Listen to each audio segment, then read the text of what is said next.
Okay, it's good to see everybody. So today is a very special day. Let's stop calendar. It is Ram Nomi, the appearance day of Lord Ram. So today we're going to be speaking about Lord Ram. And all right, let's chant. Sita Ram Jaya Sita Ram.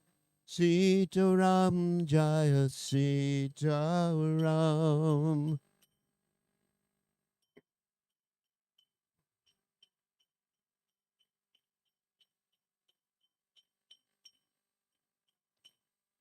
Sitaram Jaya Sitaram Sitaram Jaya Sitaram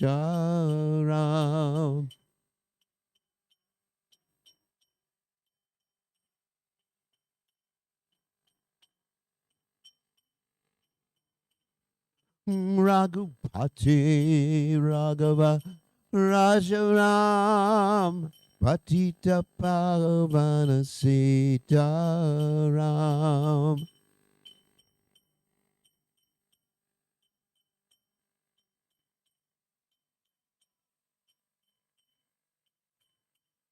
Raghupate Raghava Raja Patita Pavana Sitaram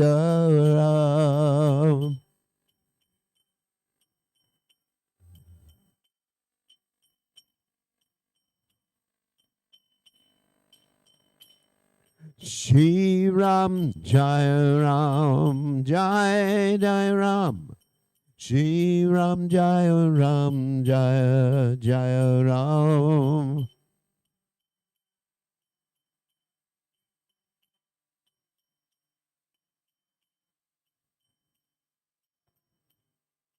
Shri Ram Jai Ram Jai Jai Ram Shri Ram Jai Ram Jai Jai Ram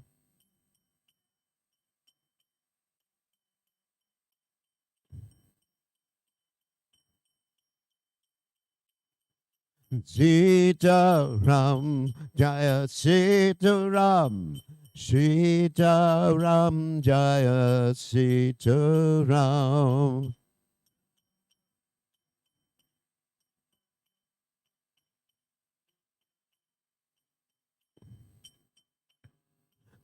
Sitaram Jaya Sitaram Sitaram Jaya Sitaram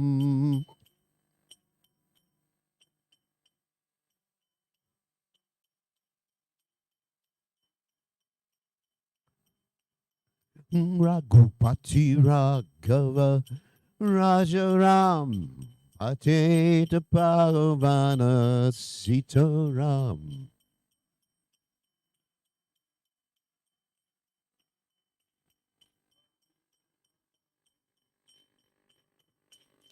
Raghupati Raghava Rajaram Patita Pavana Sitaram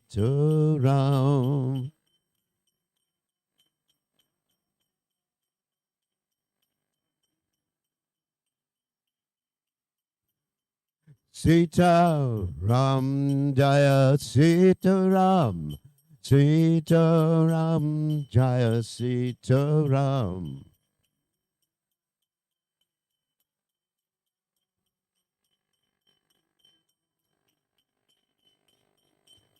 Shri Ram Jaya Ram Jaya Jaya Ram Shri Ram Jaya Ram Jaya Jaya Ram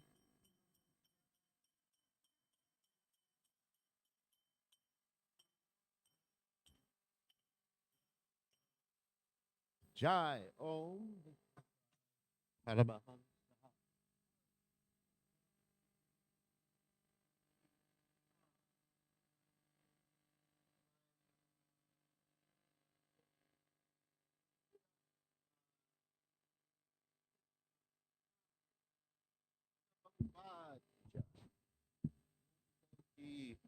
Vaishnav Vrindagajai, Namacharya Shidahira Stakur Gajai, Prem Se Kaho Shri Krishna Chaitanya, Prabhu Nityananda Shidway Gadadha, Shivasadi Gaur Bhakta Vrindagajai, Shri Shri Radhakrishna Gopikapada Sayam Kunda, Radhakunda Giri Govardhan Kijai, Vrindavanam Kijai, Machuradam Kijai, Jagadasami Kijai, Yamunamai Kijai, Shimani Lasidevi Kijai, Samaveda Bhakta Vrinda Kijai, Gaur Premananda Hari Hari.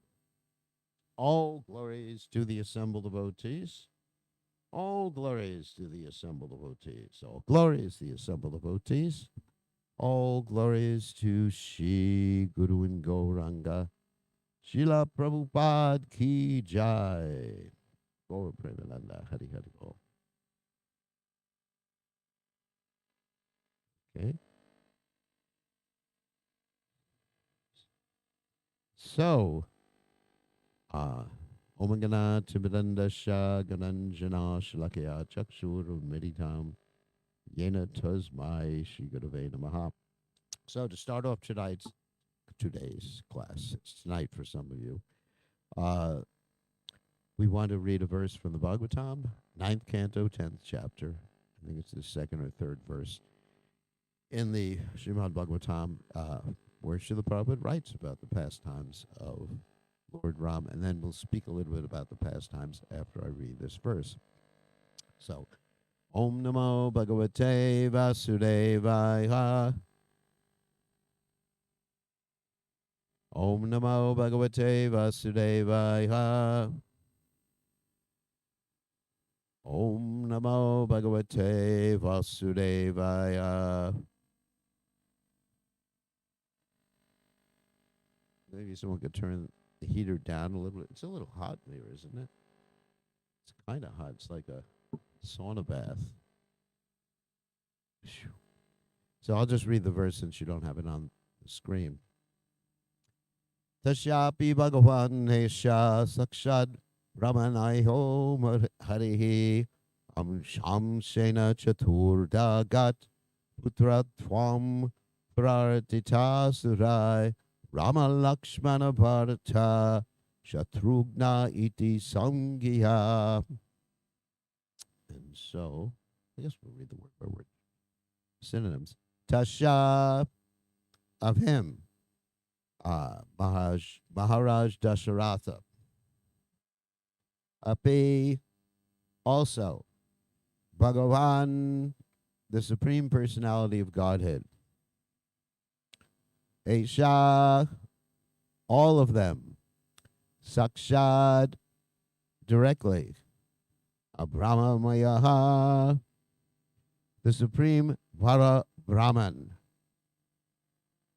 the Absolute Truth. Harehi, the Supreme Personality of Godhead. Amsha Amshena, by an expansion of a plenary portion. Chaturda, by fourfold expansions. Agat, accepted. Putratvam, sonhood. Prartitaha, being prayed for. Surai, by the demigods. Rama, Lord Ramachandra. Lakshmana, Lord Lakshmana. Bharata, Lord Bharata. Shatrugnaha, and Lord Shatrugna. Iti, thus, Sanghiya, by different names. Okay, translation. Being prayed for by the demigods, the Supreme Personality of Godhead, the Absolute Truth Himself, directly appeared with His expansion and expansions of the expansion. Their holy names were Rama, Lakshmana, Bharata, and Shatrugna. These celebrated incarnations thus appeared in four forms as the sons of Maharaj Dasarath. So Purport by His Divine Grace, A.C. Bhaktivedanta Swami, Srila Prabhupada Ki Jai. Lord Ramchandra and his brothers, Lakshmana, Bharata, and Shatrughna, are all Vishnu Tattva, not Jiva Tattva. The Supreme Personality of Godhead expands into many forms. Here's my favorite verse. Advaitam Achyutam Anadim Ananta Rupam. That's from the Brahma Samhita 533. Although they are one and the same, Vishnu Tattva has many forms and incarnations. As confirmed in the Brahma Samhita 539, Ramadi Murtishu Kala Niyamena Tishtan. The Lord is situated in many forms such as Rama, Lakshmana, Bharata, and Shatrughna, and these forms may exist in any part of his creation. All these forms exist permanently, eternally, as individual personalities of Godhead. And they resemble many candles, all equally powerful. It's also from Samhita. Lord Ramchandra, Lakshman, Bharata, and Shatrughna, who being Vishnu Tattva, are all equally powerful. And they became the sons of Maharaj Dasharat in response to prayers by the demigods. So, again, Om Gana Timiranda Shah Gananjana Shlakayat Chakshur Un Militam Yena Tasmai Shri Gurave Namaha. So, instead of telling the whole story of the Ramayana, what I'm going to do today is one of my favorite activities, is to tell about the lessons we can learn from the Ramayana, which to me, and there'll be stories within the context of talking about the lessons we can learn from the Ramayana. But the first lesson we learned in the first part of the Ramayana is the potency of the holy name of the Lord. Of course, we're talking right now about the holy name of Ram, but the name of Krishna and Ram, they're reference to the same person. Of course, we have the Hare Krishna Mahamantra, Hare Krishna, Krishna Krishna, Hare Hare, Hare Ram, Ram Ram, Hare Hare, which has the names of Ram, and actually the name Ram in the Hare Krishna Mahamantra, it's described as also Radharaman, means Radharaman, in addition to Ram and Balaram. Sometimes people have that discussion. Are we referring to Balaram or Ram or Radharaman? But actually, all. So, here's a story from the Ramayana that illustrates the potency of the holy name. Once upon a time, many eons ago, and this is in the Valmiki Ramayana, as well as in the Tulsidas Ramayana, and the Valmiki Ramayana is where I get my information from, although I'm aware of the information in the Tulsidas Ramayana, because the Valmiki Ramayana is the original Ramayana. And Tulsidas Ramayana is called a Ramacharita Manasas. You know, his meditations or his vision of Lord Rama's pastimes. And Prabhupada said there's some philosophical misunderstanding in the Tulsidas Ramayana. Criticized, but he just said there's a tinge of something else there. So, anyway, once upon a time, there was this dacoit, and in the Valmiki Ramayana, he's called Ratnagara. And he maintained his family by stealing. That's what dacoits do. That's their prescribed occupation. And so people would go by the path in the forest, and he would steal, he would kill, do all sorts of things to get money or to get goods that he would later on sell. So he was doing this to maintain his family. He had a wife and 2 kids. So what happened is that once upon a time, and this is, again, the Valmiki Ramayana, the Sapta Rishis were walking by. Now, some of you who are familiar with the Tulsidas Ramayana will know it's a description of different persons walking by. But anyway, the Sapta Rishis were walking by, and of course, as Rishis, they didn't have much money or any other goods. So he stopped them. And he said, "Give me your money, or give me whatever you have." And they said, "We don't have any." And he got really angry with them. And they said to him, "Don't you understand that there's a law of karma, of course, as a Vedic thief, he understood the law of karma. Uh, you're going to get a reaction for this, killing people and stealing from people. And he said, I know that, but I have to do my prescribed duty. My prescribed duty is to take care of my family. I have to feed my children, feed my wife, give her whatever she needs. And they said, we understand that.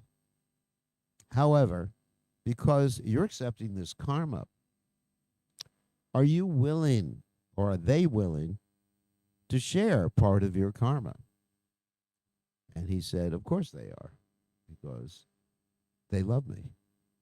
This is the nature of love in this world. So they said to him, you go back and you talk to them. And if they're willing to share your karma, all good and well. And so he went back and talked to his family. He said to his wife, are you willing to share the karma that I'm accruing? And she said, no. And then he went to his daughter and his son. And they also said the same thing. And he got very detached. He understood the nature of material love. I mean, sometimes we see this even in some of the families I know from India, that when the even from India, what to speak of the United States, when the mother or father get very old and the mother and father have signed over all their property to the children, then the children just put them away somewhere or send them to Vrindavan, especially the ladies, to become just the begging widows in Vrindavan or Govardhan or Radhakund. So anyway, so he goes back to the Saptarishis and says, what am I to do? And the Saptarishis say, you should chant the name of the Lord. And he says, I can't do it. Well, obviously, he couldn't do it because he's too sinful. The name of the Lord can only appear on the lips of someone who is free from sin. So they said to him, okay, we'll give you this other mantra, something that's more in tune with your nature, which is the word death, which in Sanskrit is vara. So he said, that's a great mantra. They said, if you chant this with great determination, you'll be free from your karma. So they gave him some impetus. So he was chanting, not with the desire to achieve Krishna consciousness, but with the desire to escape from his karma. So he started chanting this mantra, Mara Mara Mara Mara Mara Mara Mara Rama Rama. It turned into Ram. You can try that. Mara Mara Mara Mara. And he became so determined in his chanting because he was so scared of his karma that an anthill grew around him. One of these giant anthills, not just tiny little anthill. And later on, the Saptarishis came back, and they heard the chanting from this anthill. They thought that must be Valmiki, because Valmiki means the anthill sage. That's actually the definition of the word. So, and they sprinkled the anthill, because it's a similar thing to like Hiranyakashipu, that he actually, the body disintegrated, and he was chanting. And they sprinkled it, and he came out, and he became the great devotee of Valmiki, which is an interesting story because it also illustrates the point that anyone, Kiva Vipra, Kiva Nyashi, Shudra Kenanai, Ye Krishna Tattva Veta, Say Guru Hoy, that anyone who becomes Krishna conscious understands Krishna Tattva or Rama Tattva can become Guru. So he actually became the Guru to the sons of Ram and Sita, Lav and Kush. And he trained them up, and he actually taught them the Ramayan. And so later on, okay, before I get to the more stories about him and teaching Lav and Kush. So later on, he established his ashram. And one day, he was bathing in the Sarayu River, which is the river right there near Ayodhya. So he was bathing in the Sarayu River, and he saw a hunter kill a crane, and actually two cranes, because one they were both engaged in uh, anyway conjugal rust, so to speak, if you could say that about cranes. And he thought this is the most cruel activity, and he cursed the hunter. He cursed them to never enjoy and suffer basically for a very, very long time. And the way he cursed them was in some poetry. And so it's described in the Valmiki Ramayana. This is like the origin of poetry in that particular kalpa. So he cursed them using some poetry. He's thinking, wow, poetry. Later on, Narada Muni comes, I guess the same day or later on. And Narada Muni tells him that you should compose the Ramayana utilizing this poetic meter. So he began to compose the Ramayana. And actually, he didn't write the Ramayana down because people were very intelligent in those days and they could remember something. So he composed the Ramayana, and later on, he was able to teach the Ramayana to Lava and Kush, the sons of Sita and Ram. He actually, he didn't go to Ayodhya and see all the different pastimes and everything like that. He envisioned the pastimes within his heart. As Prabhupada said, that when one becomes Krishna conscious, then all the pastimes of the Lord appear, and Prabhupada compared it to be a spiritual television. So he was able to envision all the pastimes as they were occurring, or even before they were occurring. He knew about the Uttara Ramayana. Uttara Ramayana means the Ramayana after Lord Rama was the king, and then eventually he calls Sita back, and Sita enters into the earth, and Lava and Kush take over the kingdom, and then even after that, there's stories, different stories about Lava and Kush. So that's the potency of the holy name. So that's a very interesting story. Of course, we understand there's other stories in the Srimad Bhagavatam, such as the story of Jamil, that illustrate the potency of the holy name. So this is very encouraging. The second lesson we can learn, I got so many lessons, we can go on for days about this, is the lesson of loyalty. Not only loyalty, obviously, there's loyalty between the four brothers, but there's the loyalty between the different Rakshasas. You know, you see a really high culture there. Even the Rakshasas have a higher culture than we experience here in the Western world.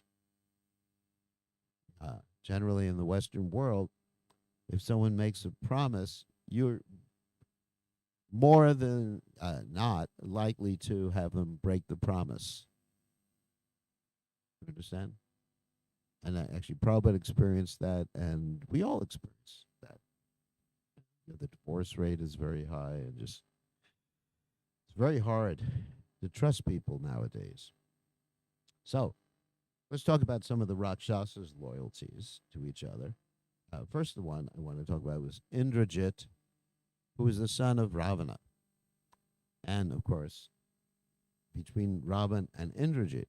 So, Indrajit, being the son of Ravan, was convinced towards the end of the fight between the demons and devotees, between Ram and the Rakshasas, or Ram and the monkeys, and the Rakshasas and their associates. Indrajit was convinced that Lakshman was the supreme personality of Godhead. He was fighting directly with Lakshman. And so, the way he was convinced was that he had fired the invincible arrows of Lord Brahma, and even he had it's even described in Ramayana, he had the weapon of Vishnu, which is interesting. He was given the weapon of Vishnu, the Sudarshan Chakra. and Lord Brahma, the Brahmastra. So he kept firing them at Lakshman. And what these weapons did is they simply respected Lakshman. You know, it's invincible. It's amoga, invincible weapons. And they just like paid respects and offered obeisances to Lakshman. So he came back to his father and he said, Dad, you're dealing with God here. You better surrender. And Dad, that is Robin, in this particular case, he said, you should not neglect your duty, basically, to your father. So, even though he knew he was going to die, he started fighting with Lakshman again, and then he was killed by Lakshman. He had his head cut off by Lakshman. So this is such loyalty. And we find the same loyalty between the two brothers, Ravan and Kumbhakarna. Of course, we all know that Kumbhakarna was humongous. You know, simply humongous. In fact, he was so humongous and he ate so much, this is a side story, of course, that the reason he got the benediction from Lord Brahma to have nidra asana, or sleep for a long time, is because there wasn't going to be enough food for anyone else. He was eating so much. Because we may find that in the temple too, you know, someone eats so much. Prabhupada was aware of this when he was preaching in New York, and he understood that everybody, this is an interesting point, not related to the Ramayana, but it's interesting, that each and every man there was eating at least 18 to 20 chapatis at each sitting. Yeah, I mean, I was listening to the memory. Generally, I listen to the memories. I mean, each man was like anywhere between 12 to 20 chapatis. And there was another person, Stanley, who would eat, I think, 22 chapatis at a sitting. And Prabhupada, he said, this devotee was explaining that Prabhupada would make hundreds of chapatis every morning, every day, midday for the midday prasada. Amazing, isn't it? Here somehow the devotees don't like chapatis. I like chapatis. If they're made properly. Prabhupada made chapatis properly. They were puffed up. Prabhupada would never tolerate a chapati that wasn't puffed up. Prabhupada, the way that they would serve Prabhupada was that they would make the chapatis fresh and they bring it into Prabhupada while it was still steaming. And then Prabhupada would put a spoon or something on top of the chapati just to test it, and the steam would come out. That's a chapati. So I wish the devotees would learn. Anyway, so apart from that, Kumbhakarna, he would eat so much. So when he was asking for benediction from Lord Brahma after he performed his austerities along with Ravana and that beautiful Surpanaka. Oh, sorry about that. So his mother Irmala played Surpanaka in one of the Ramayana plays. I wish I had seen that. So he asked for the throne of Indra. So the goddess of learning, Saraswati, she made him say, Nidra asana. You'll get the throne of sleep. And therefore, he was condemned to sleep forever, but Ravan interceded. And Ravan said to Lord Brahma, how could you do this? He's one of your creations. So please, mitigate this particular curse. So Lord Brahma said, okay, every 6 months he can wake up. But if he's woken up prematurely when it's not the particular time for him to wake up, that's the time he's going to die. So Ravan, when he was just confronted with his inevitable defeat, he thought, I have to bring Kumbhakarna to fight, because nobody could defeat Kumbhakarna. So he had Kumbhakarna woken up, and that was a really hard job. He had these elephants marching on top of Kumbhakarna, and, people playing trumpets, cooking a lot of food, putting it by Kumbhakarna's nostrils, preparing a lot of liquor for him. He was so big, it's described that where he was sleeping, when he would breathe out, when he was sleeping, it would just like push everybody out of the cave or the house that he was in. Boom. And he'd breathe in, he would just suck everybody. I mean, it was humongous. Humongous. So, anyway, so he came out and he sort of told uh, Robin, didn't I advise you not to do this, to, basically not to kidnap Sita and to send back Sita? And Robin said, it's too late. You got to be loyal to your brother. Again, the same thing. And so Kumbhakarna, understanding that he was going to die, he paid obeisances to his brother. I mean, such loyalty that someone has. This is the point. This is the lessons I'm bringing forth. Such lessons. And so he comes out and he starts fighting, and he's just like eating all these monkeys. And describes one of the monkeys are coming out of his ears. He's destroying the monkey army. And tremendous battle. And even Vibhishan, the younger brother, tries to talk him out of it. And he says to Vibhishan that I'm just basically, I'm just angry, please step out of the way. And, I'm serving Ravan. This is my duty. Serving the older brother. It's actually also interesting. Older brother, younger brother. There's etiquette. In the West, it's hard for us to understand this, isn't it? But in India, for example, you won't have the younger brother get married until the older brother's married, isn't it? Generally. I mean, sometimes there's exceptions to this, especially if the older brother decides to take sannyas. There's such etiquette. And this is what makes a society cultured. I mean, in the West, we don't have, to a large extent, we don't have this culture, this etiquette, between senior. I was just listening to a Prabhupada memory. It was, anyway, one of the devotees took sannyas 2 minutes after someone else took sannyas. And he said, now you're my senior sannyas bhai, or God. And of course, we don't want to carry that too far. So, what happened eventually is that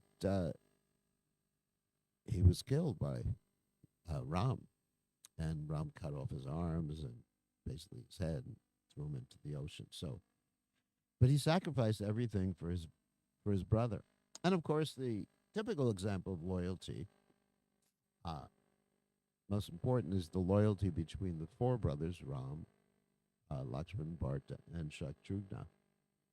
And Lakshman would never leave the side of Ram, and Shatrughna would never leave the side of Bharata. And I told the story last night about this, that there was the three wives of Dasarath, Kaushalya, Kaikeya, and Sumitra. And when they were getting the kheer that Rishi Shringa had organized, and I'm not going to tell the story of Rishi Shringa, we told it last night, they divided the kheer up in a very interesting way. Like, basically, half went to Kaushalya, half went to Kaikeyi, and they gave, Kaikeyi and Kaushalya gave some of their kheer to Sumitra. So you see, that's why, I mean, obviously it's a pastime, but it explains to a certain extent from an external viewpoint why Lakshman was inseparable from Ram, and Shatrughna was inseparable from Bharat. So, tell some stories about that. Especially, this is very heart-rendering, that when Ram was sent into exile by his father Dasarath at the insistence of Kaikeyi, who was influenced by mantra,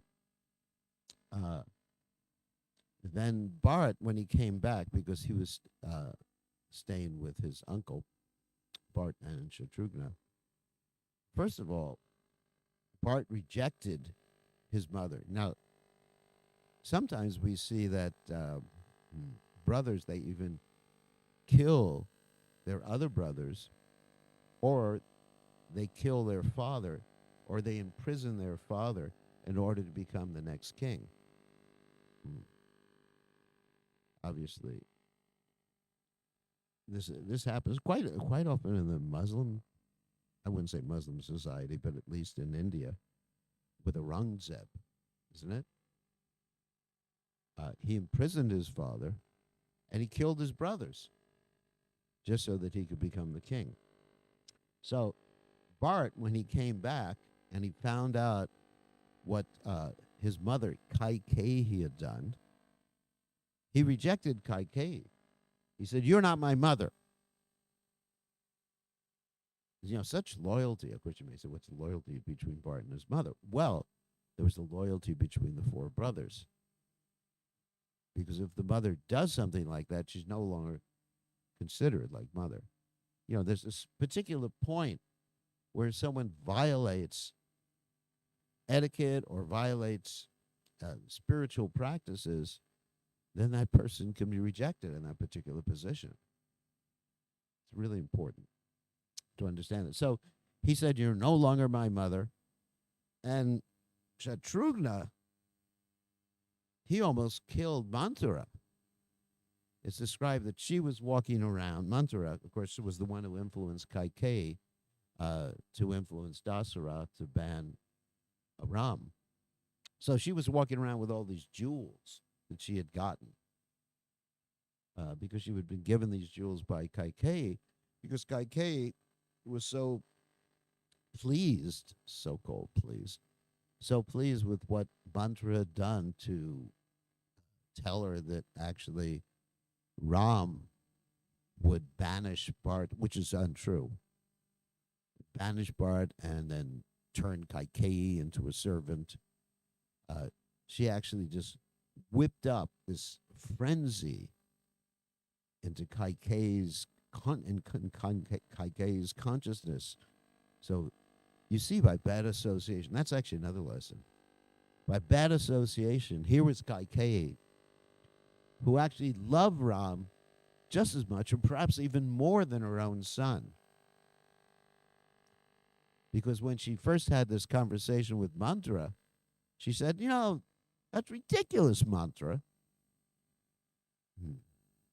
Ram treats me like mother. I am his mother." But Manthara just like poisoned the mind of Kaikeyi. And we see this nowadays too, especially on the internet. People are poisoning other people's minds and encouraging offensive behavior or offensive words. So she, she just whipped up her envy, and Kaikeyi did what she did. So anyway, getting back to Shatrughna, he took Manthara and he was dragging her through the halls, ready to kill Manthara, and all of her jewels were being strewn all over the place. But then Bart said, "It's not appropriate. Don't kill her. You shouldn't kill ladies." So Bart had rejected Kaikeyi, and Bart actually approached Kausalya and said that, "You're my mother. This other lady is not my mother." Such devotion to Ram. So then Bart became very much determined, we're going to bring back Ram, and he's going to become the king. I'm not going to be the king. So what he did is he called for the whole army and soldiers and everything like that. And he asked them, first of all, to construct a beautiful road all the way to where Ram was. Not only were they going to go and bring back Ram, but they wanted to go in style. So this big, big road. It's described in the Ramayana. I forget how wide it was. It was quite wide. And so they took the whole army with the sign, the Kovida, and marched to where Ram was. Ram, Sita, and of course, Lakshman. And as they were approaching, Lakshman spied the army, and he saw it was the army of Ayodhya. And he thought, and this is a pastime, of course. He loved Bart. But he thought, Bart has come to kill Ram, so Ram will not take over the kingdom later on when he finishes with his exile. So he pulled out his bow. It's described, sometimes Lakshman is described as a little impetuous in the Ramayana, isn't it? Because of his love for Ram. It's described the whole time they were in the forest. He didn't eat. He didn't sleep. Of course, the Lord never sleeps anyway. But he never rested the whole time because he was guarding Ram and Sita. He constructed the cottages that they were living in. So he pulled out his bow and he thought, I'm going to kill them all. And Ram basically said, calm down. You should know Bart. Bart would never think of anything like this. We have such love. And so Lakshman calmed down at that particular juncture. And then Ram and Bart met, and Lakshman was there because Lakshman apologized to Bart. He said, I'm sorry. I was getting ready to kill you. Because he was so loyal to Ram. And so then there ensued a discussion between Ram and Bart as to what should be done. And Bart said, I'm not accepting the kingdom. You're the king. And so you should come back. And so back and forth, back and forth. Not going to get into the details of the discussion. But ultimately, Ram said that if you really love me like you say you do, you'll do what I say. Because he was thinking, I love you, but I love you to do what I want to do. You understand? So sometimes we find this, someone says, I love you, I love you. Like, well, can you get this for me? Well, I love you. But real love means even if the person you love wants to send you away to do something, like there's a story with Prabhupada and his servant that sometimes Prabhupada would send, of course, the story of Harikesh. Harikesh was Prabhupada's servant, and Prabhupada sent him away to preach. And he really was reluctant to go. Basically he was crying that he had to leave Prabhupada. And then Prabhupada sent him away to preach, and then he was so successful in preaching in Eastern Europe. And then Prabhupada jokingly said when he came back to visit him, he said, you were simply sitting here rotting. Because serving the spiritual master, serving Srila Prabhupada is certainly not rotting, as far as I understand. So, but still, there's service and separation. So Ram made that point to Bart that actually if you love means you do what the person you love wants. He said, you should go back. And Bart was so dedicated. He said, okay, I will go back to Ayodhya, and I will take charge of the kingdom, but I will not enter Ayodhya. I will live on the outskirts of a place called Nandigram. And I will worship your shoes as the actual emperor, the actual king. So he established the shoes on an altar, and he was offering obeisances and serving the shoes, and never entered at that particular juncture into Ayodhya.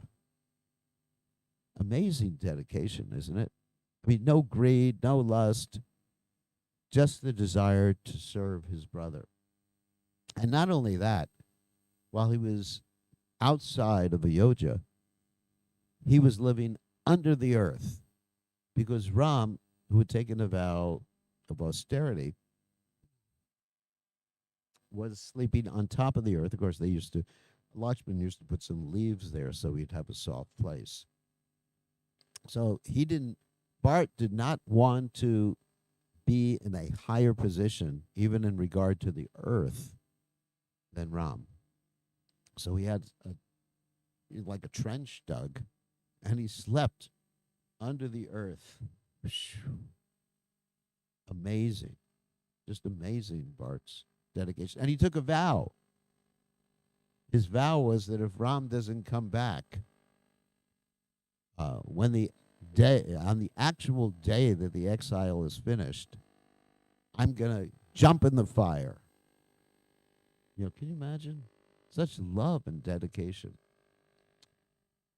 So, so Ram arranged that he came back on the actual day when Bart was actually.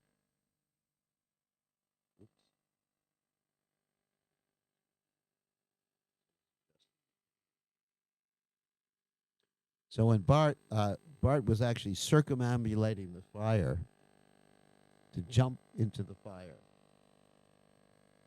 and Ram came back on that day. Someone's watching this. That's good. They're adjusting the camera. That's good. Really, you have the camera control with you. That's cool. That's cool.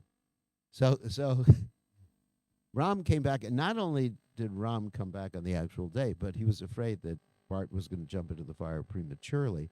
So he sent back Hanuman to tell. So Hanuman flew back and he said, Ram is now coming back. And so Bart, with so much devotion, just watched in the sky because Ram was coming back on the Pushpaka Vimana. The Pushpaka Vimana was the flower airplane which had been stolen by Ravan from his brother Kuvera. And it had on it the monkeys, the bears, and even the Rakshasas who were favorable, like Vibhishan.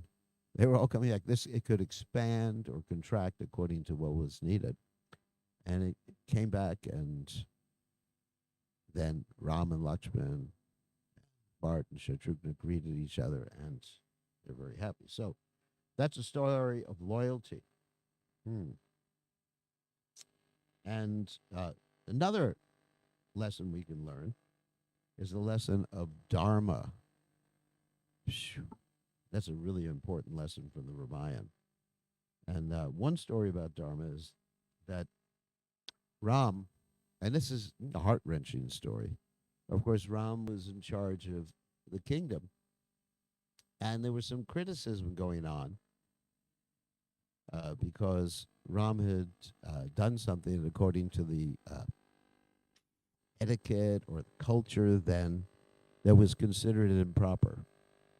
What is it that he had done? He had accepted Sita back.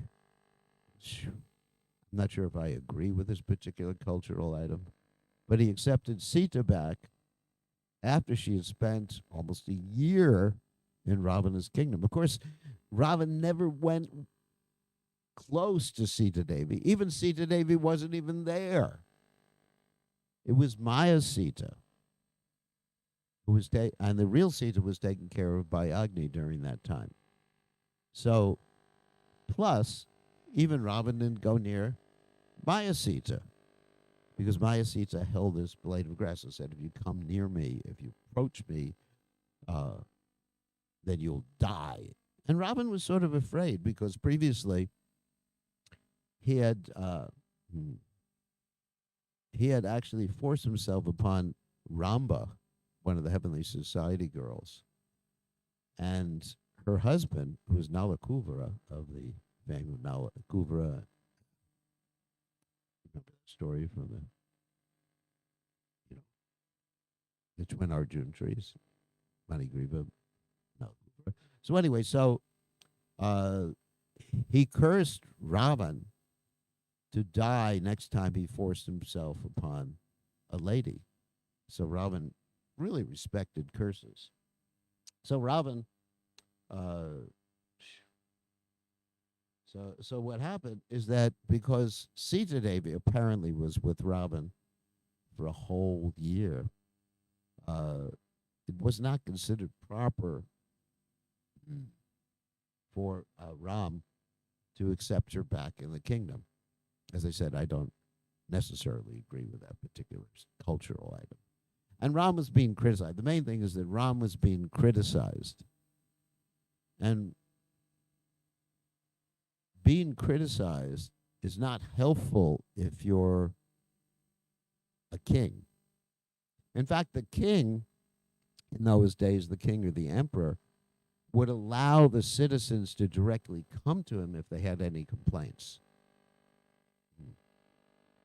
So it was very rare for them to criticize behind the back the king or the emperor because they had the right to come.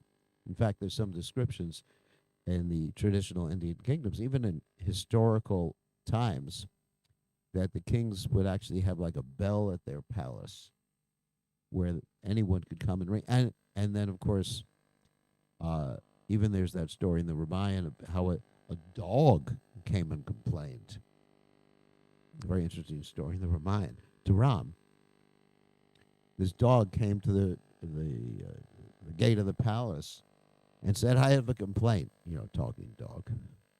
He said, I have a complaint. And Lakshman was sent to the gate, and he said, what do you want? He said, I have a complaint. I need to speak to Ram. So Lakshman went back to Ram and said to Ram, there's a dog who has a complaint.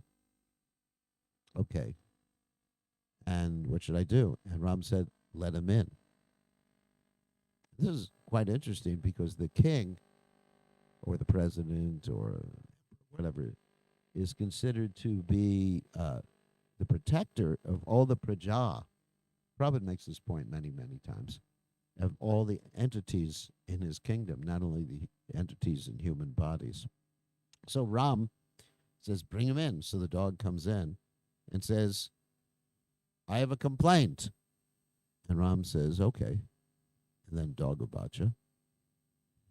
The dog said, this Brahmana has been beating me. This shows how fair Ram is. We'll get back to the story of Ram and Sita in a second. But he shows how fair Ram was with all the citizens in the kingdom. So the Brahmin has been beating me. And Ram said, bring the Brahmin. So they bring the Brahmin in. And then Ram says, did you beat this dog? And the Brahmin says, yes. Not tone of voice. Yes. Sorry, use the wrong tone of voice. Yes, I was hungry. Sometimes you understand that blood sugar goes down when you're hungry and you get angry a lot. We deal with so many cases of anger amongst devotees in different temples. Anyway, so Ram said, what should we do with this Brahmin? And so there was a discussion. All the different Brahmins and the priests, and they all discuss, what are you going to do with the Brahmin? Because he hit the dog. It was unfair. Our business is to protect all living entities. And people came up with so many discussions, and Ram said, no, not a good idea. And then they asked the dog,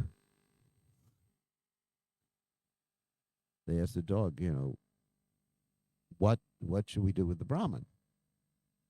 And the dog said, just make him in charge of the ashram. And everyone was shocked.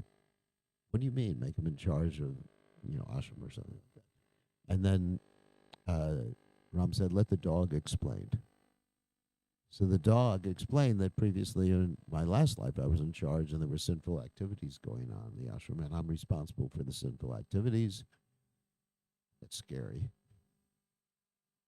Just like a GBC.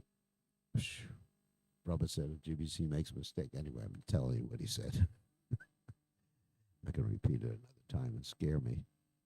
So we're responsible. So that's why the dog became a dog. So you see, Ram was very, very equal. Getting back to the story. So Ram basically was concerned with how the citizens thought of him because it would impede his ability to rule. Because the king's ability to rule in the Vedic system was based upon love and trust. Just like in the Krishna conscious movement, isn't it? Should be based upon love and trust, not that I'm your guru, and if you don't listen to me, you go to hell, Prabhu. No, it should be based on love and trust. And that's if our society is not based on that, if it's just based upon fear, then that's not a Krishna conscious society. So it was important for Ram to maintain the trust of all his citizens.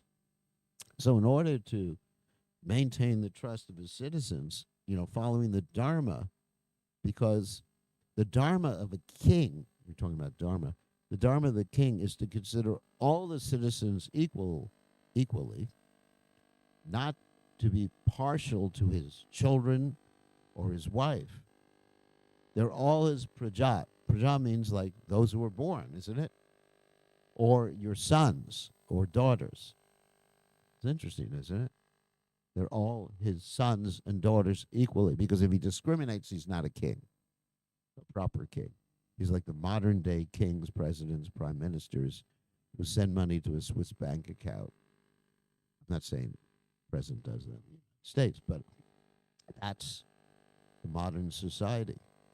So Ram, he sends Sita away. Now, of course, there's an esoteric reason for that. The esoteric reason is, I was talking about this last night, that he wanted, and Sita wanted to enjoy this vipralamba, these mood of intense hankering and intense love that's there where there is this separation. And we see this, of course, in the pastimes of Lord Chaitanya Mahaprabhu was teaching us about Vipralamba, and even Lord Chaitanya Mahaprabhu and his wife Vishnupriya. And we see this in the pastimes of course, Krishna, who left Vrindavan, and the gopis were, for a long time, over 100 years, just like lamenting his separation. So this brings the lover and beloved closer together. So that's an esoteric reason. But exoterically, Ram was teaching us the lesson of dharma, doing your duty, doing the right thing. So, of course, this Vipralamba, because we don't have much time. Oops.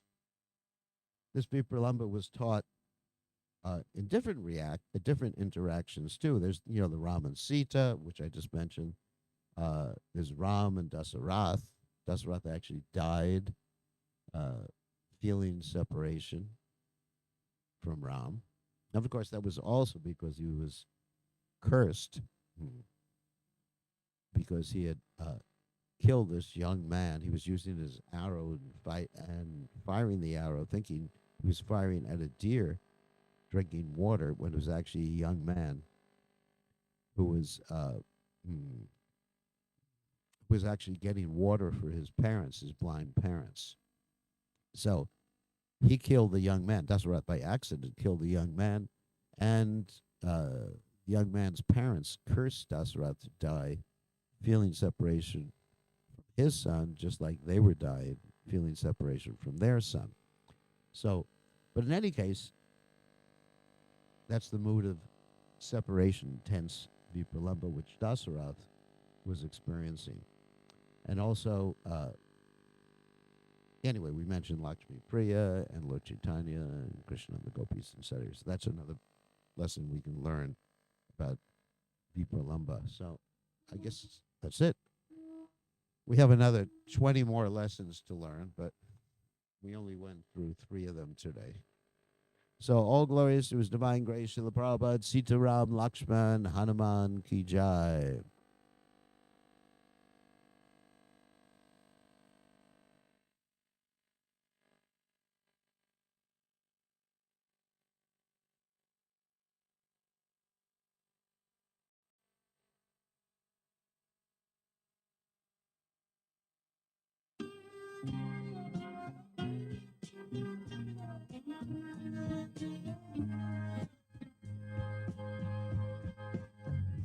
No Vindam Adi Purusham Aham Bhajami Govindam Adi Purusham Aham Bhajami Govindam Adi Purusham Aham Enam tan banda marabinda nalaya tatam Bhagavatam samasitam Buddha sundaratam Kandar ako idamaniya Vishesha shobha Govinda Adi Purusha Tanaham Jami Govinda Hari Purusha Namah Bhajami Govinda Hari Purusha Namah Bhajami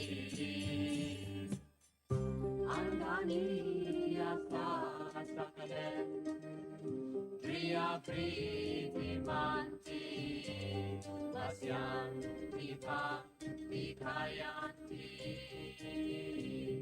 Gira Prakanti Ananda Chinmaya Sadhu Jala Vikrasya Govinda Adi Purusha Namaham Jami Govinda Hari Purusha Namah Bhajami Govinda Hari Purusha Namah Bhajami Govinda Hari Purusha Namah Bhajami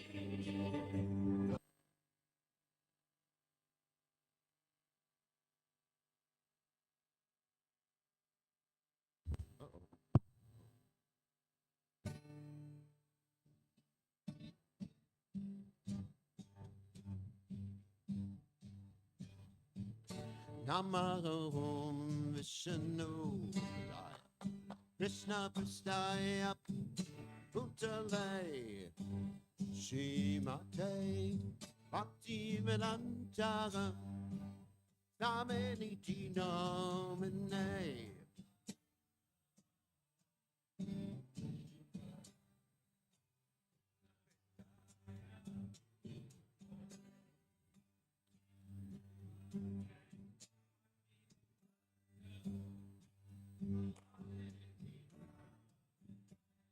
Namaste Saraswati Devi Muramani Pacha